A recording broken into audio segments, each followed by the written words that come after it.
जेके इश्क वणे तो चवे सुभान अल्लाह। हुब हुजे तो मुस्तफा जी हुब हुजे। तबकात इब्ने सअद में आए एक भेरे हजरत उमर फारूक रज़ी अल्लाह अन्हु जी नज़र हजरत खब्बाब बिन अर्त जी पुठी ते पई, जेका पुठी तमाम निशानन वारी हुई। फारूक आजम पुछा तो करे ओ खब्बाब ही तुझी पुठी ते निशान छाजा आइन? हजरत खब्बाब चयो ए उमर हे निशान उन वक्त जा आहिन जॾहिं तू अञा मुसलमान न थियो हुए, तो कलमो ई कोन पढ़ियो हुयो, तू नंगी तलवार खणी महबूब मुस्तफा के शहीद करण जले हले। उन वक्त मां मुसलमान हुयस। मक्के जा काफिर मुखे बाग जे टांडल ते सुम्हारे छॾींदा हुया। मुझी चर्बी बाग में सड़दी हुई, मुझी खल बाग में सड़दी हुई। मां बेहोश थी वेंदो हुयस। रब्बे काबा जो कसम जॾहिं मुझी अख खुलंदी हुई, सब खां अवल मुझी ज़ुबान मां जेके लफ़्ज़ निकरंदा हुया उहे ही हुया ला इलाहा इल्लल्लाह ला।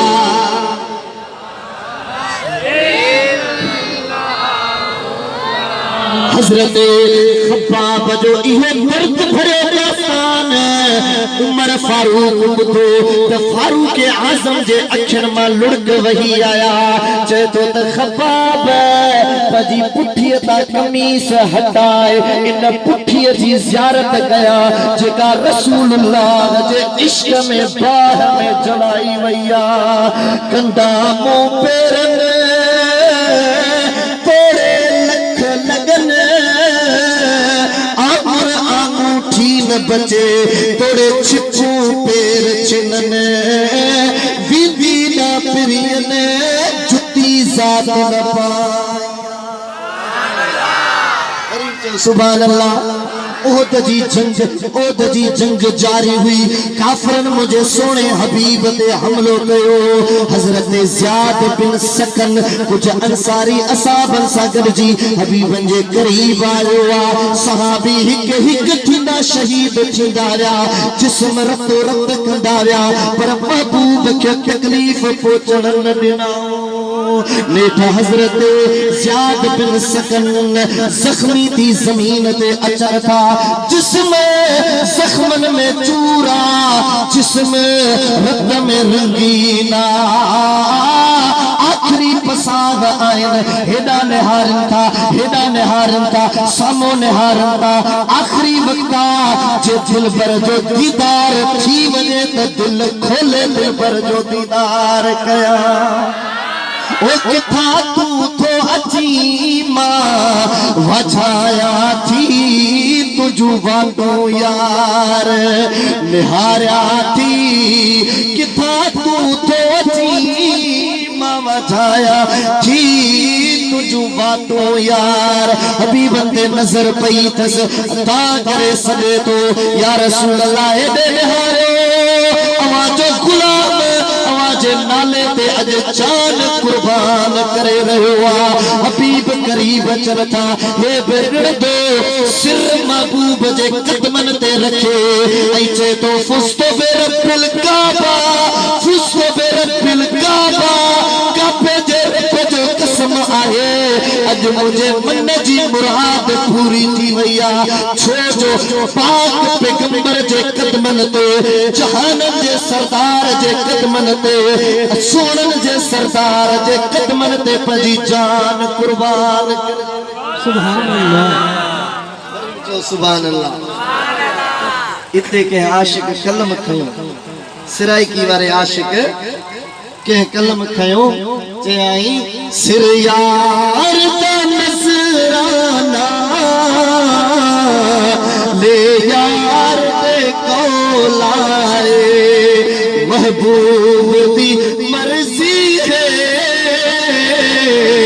गल लावे या ठुकरावे। महबूब दी मर्जी है गल लावे या ठुकरावे। मस्तानो नक्शबंदी हाड़े आयो तो सुभान अल्लाह।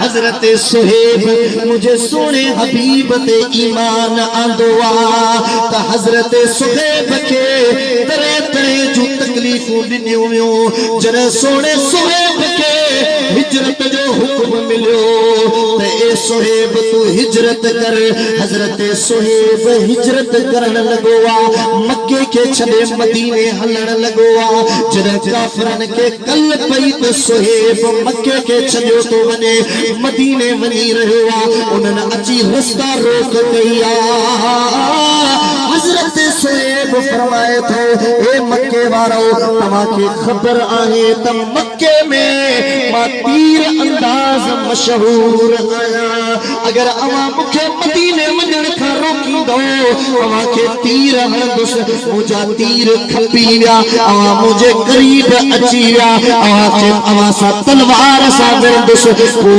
मराया बच्चा अगर अवां मूंसां सौदो कयो त मां अवां सां सौदो कंदुसि मक्के में जेकी बि मुंहिंजो माल आहे मुंहिंजूं पानियूं आहिनि मुंहिंजी मिल्कियत आहे तुंहिंजी दौलत आहे सभु अवां जे हवाले थो कयां मूंखे छॾे त मां वञी पंहिंजे प्यारे पुटल सां गॾु मदीने में रहां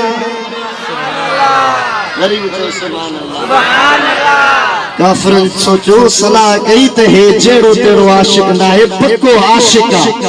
पक्को आशिका माल वठोसि हिनखे छॾियो मदीने वञे जॾहिं हज़रत सुहेब मदीने पहुतो आ त सुहेब जे शान में क़ुरान जी सूरत बकर आयत नंबर 207 नाज़िल थी वमिन नास मयशरी नफ्सहु बितिगा मर्दातिल्लाह वल्लाहु रऊफ़ुम बिल इबाद कुरान जी आयत नाज़िल थी तर्जुमो इहो आहे त ऐं माण्हुनि मां को अहिड़ो बि आहे जेको अल्लाह जे राज़ी करण जे लाइ पंहिंजी जान बि ख़रीद करे वठे थो ऐं अल्लाह पंहिंजे माननि मथां वॾो मेहरबान आहे ओ मिठा ओ प्री प्यारा जॾहिं सोनो सुहेब मदीने में पहुतो महबूब मुंहिंजा कुबा में वेठल हुया हज़रत सुहेब खे ॾिसंदे ई फरमायो सुहेब तुंहिंजो वापार वॾे नफ़े वारो थियो सुहेब तुंहिंजो वापार वॾे नफ़े वारो थियो ही हुयो इश्क़े मुस्तफा जो माल कुर्बान कयई मगर महबूब जी गुलामी न छॾई जंहिं महबूब सां लौ लाती जंहिं महबूब सां पेच मोहब्बत वारो पातो आ खुदा जी इज्जत जो कसम आ माल कुर्बान करे तो सके जान कुर्बान करे सो सके मगर महबूब जी गुलामी नथो छॾे क्यों सुभान अल्लाह मुझे महबूब खे ॾिठो जंहिं हिक वारिया ओ मुझे महबूब के ॾिठो जंहिं हिक वारिया तड़पंदो सोई सजण लाइ ए उमिरि सारी आ मुझे महबूब के ॾिठो जंहिं हिक वारिया बुझदा कोई आ कलीमुल्ला ऐं कोई आ खलीलुल्ला कोई आ कलीमुल्ला कोई आ खलीलुल्ला साथ सभनी में मोहम्मद जी भलारिया ओ मिठा मोहब्बत पंहिंजे निशाननि सां सुञाती वेंदी आहे मोहब्बत वारा परे खां पधरा हूंदा आहिनि उन्हनि जे ज़बान में उन्हनि जी तार ऐं तवार हरदम महबूब जी पचार हूंदी आहे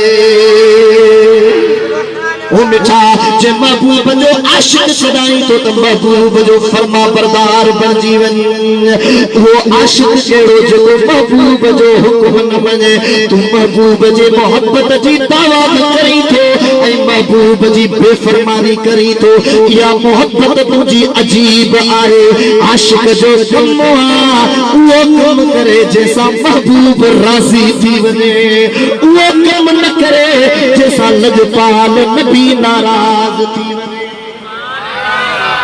ओ महबूब के राज़ी करण वारो कम कबो या नाराज करण वारो हथ खणो